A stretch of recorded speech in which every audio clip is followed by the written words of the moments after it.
ಮಹಾರಾಷ್ಟ್ರ ಮಾರುಕಟ್ಟೆಯಿಂದ ಮಹತ್ವದ ತೀರ್ಮಾನ. ಟರ್ಕಿ ದೇಶದವರಿಗೆ ಶಾಕ್ ನೀಡಿದ ಭಾರತೀಯ ವ್ಯಾಪಾರಿಗಳು. ಇನ್ನು ಮುಂದೆ ಭಾರತೀಯ ವ್ಯಾಪಾರಿಗಳು ಟರ್ಕಿ ಸೇಬು ಖರೀದಿಸೋದಿಲ್ಲ. ಪಾಕ್ಗೆ ಸಾಥ್ ನೀಡಿದ್ದಕ್ಕೆ 1000 ಕೋಟಿ ನಷ್ಟ ಅನುಭವಿಸಿದ ಟರ್ಕಿ. ಪಹಲ್ಗಾಮ್ ದಾಳಿ ನಡೆದ ಬಳಿಕ ಅದಕ್ಕೆ ಪ್ರತೀಕಾರವಾಗಿ ಭಾರತೀಯ ಸೇನೆ ಪಾಕ್ನಲ್ಲಿ ಇರುವ ಉಗ್ರರ ನೆಲೆಗಳ ಮೇಲೆ ದಾಳಿ ಮಾಡಿ ಆಪರೇಷನ್ ಸಿಂಧೂರ್ ಕಾರ್ಯಾಚರಣೆ ನಡೆಸಿತ್ತು. ಈ ವೇಳೆ ಪಾಕಿಸ್ತಾನಕ್ಕೆ ಚೀನಾ ಮತ್ತು ಟರ್ಕಿ ದೇಶ ಬೆಂಬಲಿಸಿತ್ತು. ಭಾರತೀಯರು ಚೀನಾನೂ ಬೇಡ ಟರ್ಕಿನೂ ಬೇಡ ಅಂತ ಅಭಿಯಾನ ಕೂಡ ಶುರು ಮಾಡಿದ್ರು. ಅಲ್ಲದೆ ಈ ಎರಡೂ ದೇಶಗಳ ವಸ್ತುಗಳನ್ನು ಸಹ ಬ್ಯಾನ್ ಮಾಡಬೇಕು ಎಂದು ಭಾರತೀಯರು ಆಗ್ರಹಿಸಿದ್ದರು.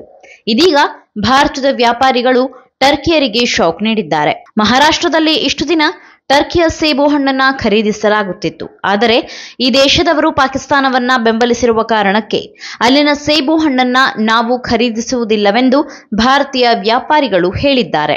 ಎಪಿಎಂಸಿ ಮಾರುಕಟ್ಟೆಯ ಸೇಬು ವ್ಯಾಪಾರಿ ಸಿಯೋಗ್ ಝೆಂಡೆ ಮಾತನಾಡಿ, ಟರ್ಕಿ ಪಾಕಿಸ್ತಾನವನ್ನ ಬೆಂಬಲಿಸುವುದರಿಂದ ನಾವು ಅಲ್ಲಿನ ಸೇಬುವನ್ನ ಖರೀದಿಸುವುದಿಲ್ಲ.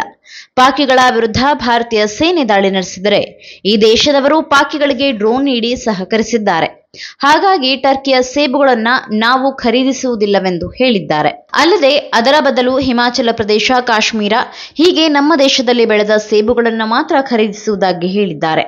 ಅವರ ಬಳಿ ಬರುವ ಕೆಲವು ಗ್ರಾಹಕರು ನಮಗೆ ಟರ್ಕಿ ಸೇಬು ಹಣ್ಣು ಬೇಡ ಎಂದು ನೇರವಾಗಿ ಹೇಳಿ ಭಾರತದ ಸೇಬು ಹಣ್ಣನ್ನಷ್ಟೇ ಖರೀದಿಸುತ್ತಿದ್ದಾರೆಂದು ಹೇಳಿದ್ದಾರೆ.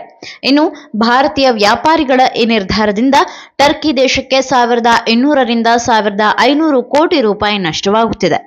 ಟರ್ಕಿ ದೇಶದಲ್ಲಿ ಭೂಕಂಪ ಬಂದಾಗ ಅದಕ್ಕೆ ಬೇಕಾದ ಸೌಕರ್ಯಗಳನ್ನು ರವಾನಿಸಿ ಸಹಾಯ ಮಾಡಿದ್ದು ಭಾರತ. ಆದರೆ ಟರ್ಕಿ ಮಾತ್ರ ಆ ಸಹಾಯವನ್ನ ಮರೆತು ಪಾಕಿಸ್ತಾನದ ಸಹಾಯಕ್ಕೆ ನಿಂತಿರುವುದು ವಿಪರ್ಯಾಸದ ಸಂಗತಿ. ಈ ಮಾಹಿತಿ ನಿಮಗೆ ಇಷ್ಟವಾಗಿದ್ದಲ್ಲಿ ಬಗ್ಗೆ ಕಮೆಂಟ್ ಮಾಡಿ, ವಿಡಿಯೋನ ಲೈಕ್ ಮಾಡಿ, ಶೇರ್ ಮಾಡಿ. ನಮ್ಮ ಚಾನೆಲ್ನ ಸಬ್ಸ್ಕ್ರೈಬ್ ಮಾಡದಿದ್ದಲ್ಲಿ ಬೇಗ ಸಬ್ಸ್ಕ್ರೈಬ್ ಮಾಡಿ. ಧನ್ಯವಾದ.